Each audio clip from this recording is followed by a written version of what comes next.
Introdução. Este volume trata de assuntos da história bíblica, assuntos que em si mesmos não são novos, mas apresentados aqui de um modo que lhes dá nova significação, revelando motivos de ação, mostrando o importante propósito de certos movimentos e realçando alguns aspectos que são apenas mencionados sucintamente na Bíblia. As cenas têm assim uma vividez e importância que tendem a causar impressões recentes e duradouras. É lançada tal luz sobre o relato bíblico que revele mais cabalmente o caráter e os desígnios de Deus, manifeste os ardis de Satanás e a forma pela qual será finalmente destruído o seu poder. Aponte a debilidade do coração humano e mostre como a graça de Deus tem habilitado os homens a serem vitoriosos na batalha contra o mal. Tudo isso está em harmonia com o que Deus tem demonstrado ser o seu propósito ao desdobrar as verdades de sua palavra para os seres humanos. Percebe-se que o meio pelo qual têm sido dadas essas revelações, ao ser testado pelas Escrituras, é um dos métodos que Deus ainda utiliza para dar instruções aos filhos dos homens. Conquanto agora não seja como no princípio, quando o homem, em sua santidade e inocência, recebia instruções pessoais do seu Criador, os seres humanos não são deixados sem um mestre divino que Deus proveu na pessoa de seu representante. Ouvimos, portanto, o apóstolo Paulo declarar que determinada iluminação divina constitui o privilégio dos seguidores de Cristo e que eles são iluminados ao se tornarem participantes do Espírito Santo. Hebreus capítulo 10, verso 32 e capítulo 6, verso 4. João também afirma: Vós possuís unção que vem do Santo. 1 São João capítulo 2, verso 20. E Cristo prometeu aos discípulos, ao estar prestes a deixá-los, que lhes enviaria o Espírito Santo como consolador e guia, para conduzi-los a toda a verdade. São João capítulo 14, versos 16 e 26. Para mostrar como essa promessa se cumpriria para a Igreja, o apóstolo Paulo, em 2 de suas epístolas, faz a declaração formal de que certos dons do Espírito foram colocados na Igreja para sua edificação e instrução até o tempo do fim. 1 Coríntios capítulo 12, Efésios capítulo 4, versos 8 a 13, São Mateus capítulo 28, verso 20. E isto não é tudo. Diversas profecias bem definidas e explícitas declaram que nos últimos dias haverá um derramamento especial do Espírito Santo e que a Igreja, por ocasião do aparecimento de Cristo, terá tido, durante sua experiência final, o testemunho de Jesus, que é o Espírito de profecia. Atos, capítulo 2, versos 17 a 20 e verso 39. 1 Coríntios, capítulo 1, verso 7, e Apocalipse, capítulo 12, verso 17, capítulo 19, verso 10.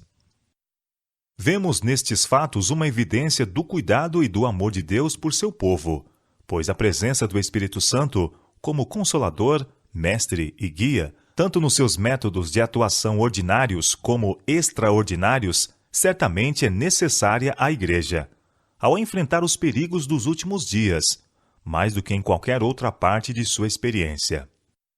As Escrituras apontam para diversos meios pelos quais o Espírito Santo operaria no coração e na mente dos homens para iluminar-lhes o entendimento e guiar-lhes os passos. Entre estes, encontram-se as visões e os sonhos. Seria deste modo que Deus ainda se comunicaria com os seres humanos. Eis a sua promessa a este respeito. Ouve agora as minhas palavras. Se entre vós há profeta, eu, o Senhor, em visão a ele me faço conhecer, ou falo com ele em sonhos. Números capítulo 12, verso 6. Desse modo foi transmitido o conhecimento sobrenatural a Balaão. Ele disse, portanto, palavra de Balaão, filho de Beor, palavra do homem de olhos abertos, palavra daquele que ouve os ditos de Deus e sabe a ciência do Altíssimo, daquele que tem a visão do Todo-Poderoso e prostra-se, porém, de olhos abertos. Números capítulo 24, versos 15 e 16.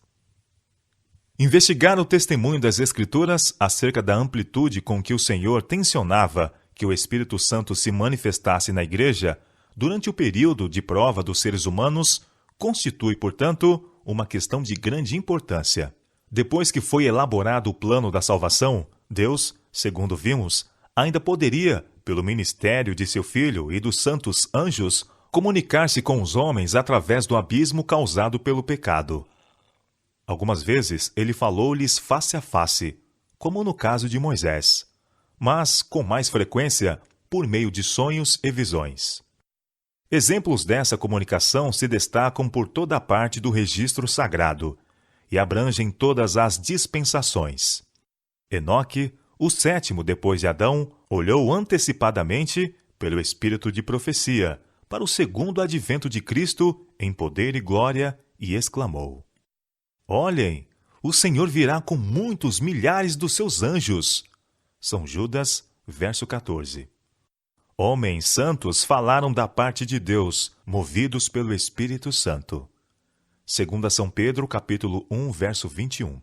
Se por vezes, quando declinava a espiritualidade do povo, a atuação do espírito de profecia quase parecia haver desaparecido, ela assinalou, porém, todas as grandes crises na experiência da Igreja e as épocas que testemunharam a mudança de uma dispensação para outra. Ao chegar à era que se distinguiu pela encarnação de Cristo, o pai de João Batista ficou repleto do Espírito Santo e profetizou. A Simeão foi revelado que, antes de morrer, ele veria o Senhor. E quando os pais de Jesus o levaram ao templo para a dedicação, Simeão foi ao templo, movido pelo Espírito, tomou o menino nos braços e profetizou algo a seu respeito. E Ana, uma profetisa, chegando naquele momento, falava dele a todos os que esperavam a redenção em Jerusalém. São Lucas capítulo 2, versos 26 e 36. O derramamento do Espírito Santo que acompanharia a pregação do Evangelho pelos seguidores de Cristo foi anunciado pelo profeta nestas palavras: E acontecerá depois que derramarei o meu Espírito sobre toda a carne. Vossos filhos e vossas filhas profetizarão. Vossos velhos sonharão, e vossos jovens terão visões. Até sobre os servos e sobre as servas derramarei o meu Espírito naqueles dias. Mostrarei prodígios no céu e na terra, sangue, fogo e colunas de fumo. O sol se converterá em trevas, e a lua em sangue, antes que venha o grande e terrível dia do Senhor. Joel capítulo 2, versos 28 a 31. No dia de Pentecostes, Pedro citou esta profecia na explicação da maravilhosa cena que ocorreu então. Línguas repartidas como de fogo pousaram sobre cada um dos discípulos. Eles ficaram cheios do Espírito Santo e passaram a falar em outras línguas. Quando os escarnecedores disseram que eles estavam embriagados, Pedro respondeu: Estes homens não estão embriagados, como vindes pensando, sendo esta a 3ª hora do dia. Mas o que ocorre é o que foi dito por intermédio do profeta Joel. Então ele citou, em essência, a profecia de Joel transcrita mais acima, substituindo, porém, a palavra depois por nos últimos dias, e fazendo com que a profecia dissesse o seguinte: E acontecerá nos últimos dias, diz o Senhor, que derramarei do meu Espírito sobre toda a carne. É evidente que foi somente a parte da profecia relacionada com o derramamento do Espírito Santo que começou a cumprir-se naquele dia, pois não havia velhos sonhando ali, nem jovens tendo visões e profetizando. E não apareceram então prodígios de sangue e fogo e colunas de fumo. O sol não se escureceu e a lua não ficou vermelha como sangue naquela ocasião. Contudo, o que foi visto ali ocorreu em cumprimento da profecia de Joel. Outro sim, é evidente que essa parte da profecia, a respeito do derramamento do Espírito, não se exauriu naquela única manifestação, pois a profecia abrange todos os dias, daquele tempo em diante, até a vinda do grande dia do Senhor. O dia de Pentecostes constitui, porém, o cumprimento de outras profecias, além da de Joel. Ele cumpriu também as próprias palavras de Cristo. Em sua última mensagem aos discípulos, antes da crucifixão, Jesus lhes disse: Eu rogarei ao Pai, e ele vos dará outro Consolador, o Espírito da Verdade. São João capítulo 14, versos 16 e 17. Mas o Consolador, o Espírito Santo, a quem o Pai enviará em meu nome, esse vos ensinará todas as coisas. São João capítulo 14, verso 26. Quando, porém, vier o Espírito da Verdade, ele vos guiará toda a verdade. São João capítulo 16, verso 13. E depois que ressuscitou dentre os mortos, Cristo disse aos discípulos: Eis que envio sobre vós a promessa de meu Pai. Permanecei, pois, na cidade, até que do alto sejais revestidos de poder. São Lucas capítulo 24, verso 49. No dia de Pentecostes, os discípulos foram, portanto, revestidos do poder do alto. Essa promessa de Cristo, assim como a profecia de Joel, não se restringiu, porém, àquela ocasião, pois ele lhes deu a mesma promessa sob outra forma, assegurando-lhes que estaria com eles todos os dias, até o fim do mundo. São Mateus capítulo 28, verso 20. Marcos nos diz em que sentido e de que maneira o Senhor estaria com eles, afirmando: E eles, tendo partido, pregaram em toda a parte, cooperando com eles o Senhor, e confirmando a palavra por meio de sinais que se seguiam. São Marcos capítulo 16, verso 20. E Pedro, no dia de Pentecostes, comprovou a perpetuidade dessa atuação do Espírito Santo, testemunhada por eles. Quando os judeus, convictos, perguntaram aos apóstolos: Que faremos? Pedro respondeu: Arrependei-vos, e cada um de vós seja batizado em nome de Jesus Cristo para a remissão dos vossos pecados, e recebereis o dom do Espírito Santo. Pois para vós outros é a promessa, para vossos filhos e para todos os que ainda estão longe, isto é, para quantos o Senhor nosso Deus chamar. Atos capítulo 2, versos 37 a 39. Isto certamente confirma a atuação do Espírito Santo na Igreja, mesmo em suas manifestações especiais por todo o tempo futuro.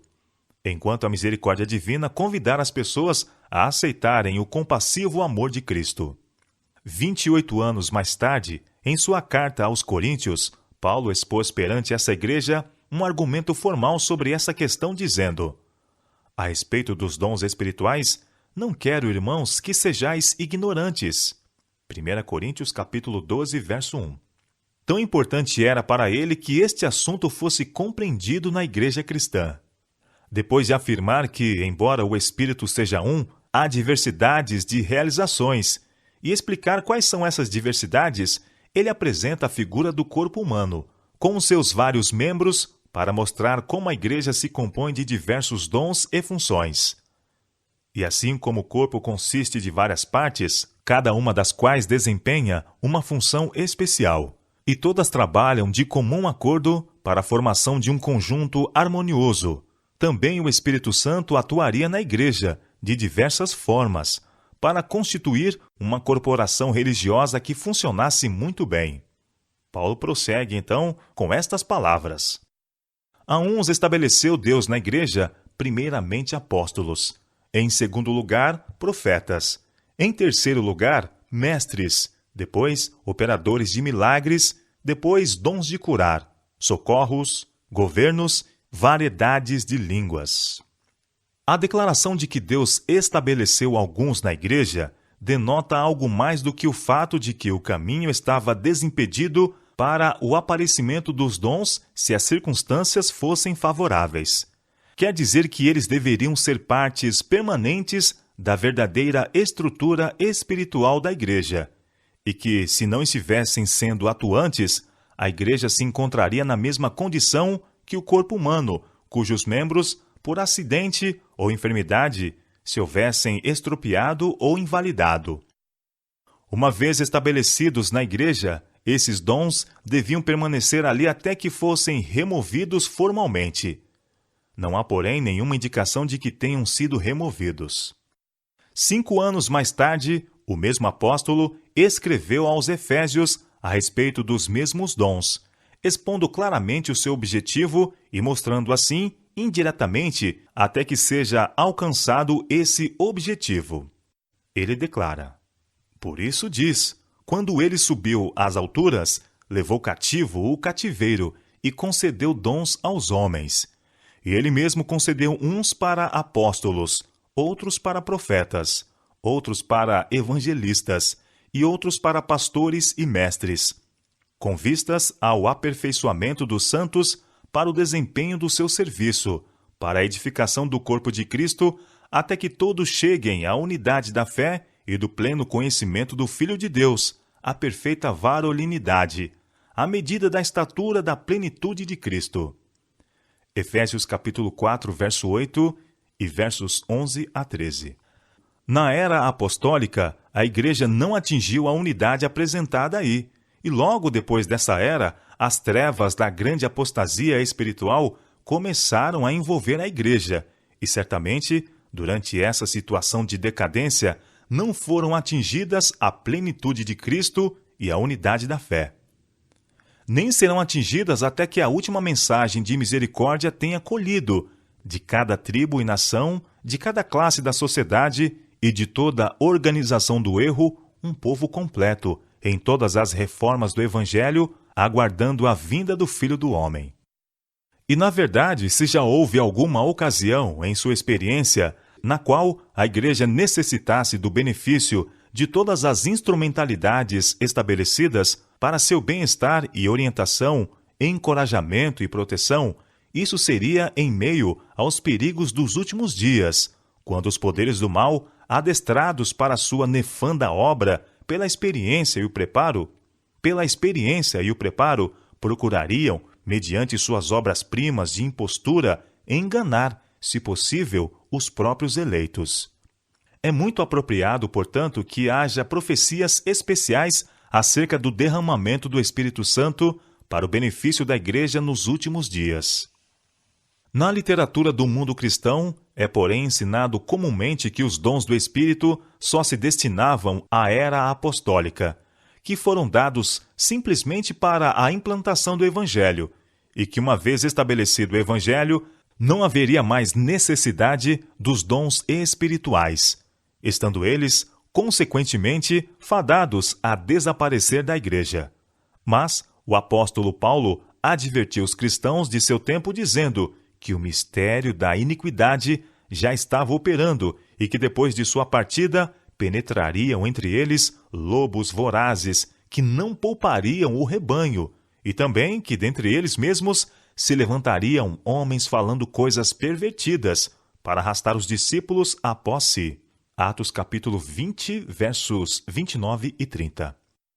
Não poderia ser, portanto, que os dons colocados na igreja para protegê-la desses males estivessem prestes, quando chegasse esse tempo, a desaparecer, como se houvesse realizado seu objetivo, pois sua presença e ajuda, nessas circunstâncias, seria mais necessária do que quando os próprios apóstolos estavam no palco da ação. Na carta de Paulo à igreja de Corinto, encontramos outra declaração, a qual demonstra que o conceito popular da duração temporária dos dons não pode ser correto. É o seu contraste entre o atual estado imperfeito e a gloriosa condição imortal a que finalmente chegará o cristão. Nos versos 9 e 10 de 1 Coríntios capítulo 13, ele diz: porque em parte conhecemos, e em parte profetizamos. Quando, porém, vier o que é perfeito, então o que é em parte será aniquilado. Ele ilustra mais ainda o estado atual, comparando-o ao período da infância, com sua fraqueza e imaturidade de pensamento e ação, e a situação perfeita, a condição de uma pessoa adulta, com sua visão mais clara, maturidade e força. E inclui os dons entre as coisas que são necessárias na situação atual e imperfeita, mas que não precisaremos mais quando chegar o estado de perfeição. Agora, diz ele, vemos como em espelho, obscuramente. Então veremos face a face. Agora conheço em parte, então conhecerei como também sou conhecido. Verso 12 do capítulo 13 de 1 Coríntios. Em seguida, ele declara quais são as virtudes adaptáveis à condição eterna e que existirão ali: a fé, a esperança e o amor. Estes três, porém o maior destes é o amor. Isto explica o que é declarado no verso 8. O amor jamais acaba. Isto é, a virtude celestial do amor durará para sempre. Ele é a suprema glória da futura condição imortal dos seres humanos. Mas, havendo profecias, desaparecerão. Chegará o tempo em que as profecias não serão mais necessárias, e o dom de profecia, como um dos meios de ajuda na igreja, deixará de ser exercido. Havendo línguas, cessarão. Isto é, o dom de línguas não terá mais utilidade. Havendo ciência, passará.